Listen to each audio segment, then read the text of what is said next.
High ফ্রেন্ডরা, আজকের মেনুতে কী কী আছে দেখো। চিলি চিকেন করব, চিলি চিকেন আর ফ্রাইড রাইস, আর কিছু করব না। তার জন্য আমি আদা, রসুন, লঙ্কা একসাথে পেস্ট করে নিয়েছি। এতে খানিকটা দিয়ে মেখে নেবো আর খানিকটা কষানোর জন্য দেবো।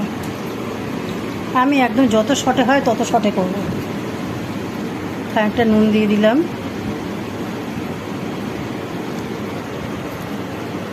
একটা ডিম দিয়ে দেবো,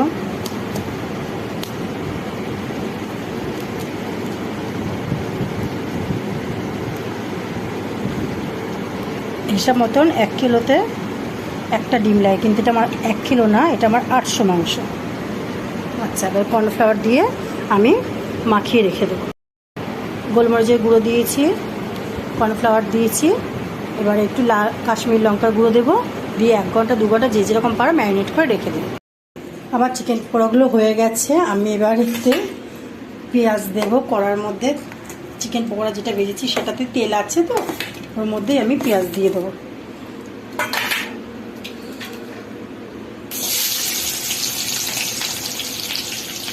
অনেকে পেঁয়াজ কাঁচা কাঁচা রাখে, কিন্তু আমি কাঁচা কাঁচা রাখবো না, আমি একটু ভেজেই নেব।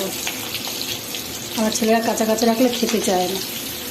রেস্টুরেন্টে হোটেলে ওইগুলো ঠিক আছে, অনুষ্ঠান বাড়িতে, কিন্তু আমি রাখবো না।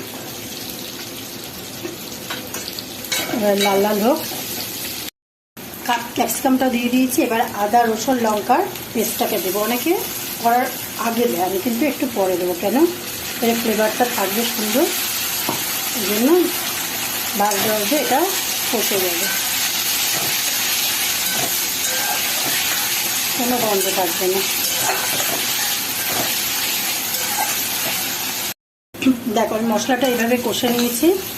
আদা, রসুন, কাঁচা লঙ্কা দিয়ে দেবে কষে নিয়েছি। আমি এতে সোয়া সস, টমেটো কেচাপ, গোলমরিচের গুঁড়ো আমি এতে দিয়ে রেখে দিয়েছি। এবার এতে দেবো। এবার আমি এটাকে করে দেবো। বাচ্চা না, ক্যাপসিকাম বলো, পেঁয়াজ বলো, খেতে চায় না। জানি না তোমরা কে কেমনভাবে কষো, কিন্তু আমি চিলি চিকেনটা ঠিক এইভাবে কষি। দেখো, তেল বেরিয়ে গেছে, মানে আমার কষা কমপ্লিট হয়ে গেছে। দেখো, পেঁয়াজগুলো আমার অনেক গলে গেছে, ক্যাপসিকামগুলো আমার গলে গেছে। লবণটা আমি অল্প দিয়েছি, যেহেতু সোয়া সসে লবণ থাকে। আমি ডার্ক সোয়া সসটা দিয়েছি। দেখো, এই সোয়া সসটা আমি ইউজ করেছি। আচ্ছা, এবার আমি ব্যাটারের যেটা চিকেন মেখে রেখে দিয়েছিলাম প্যারট দিয়ে, সেই জল, ওই এটা ধুয়ে আমি জলটা দিয়ে দেবো।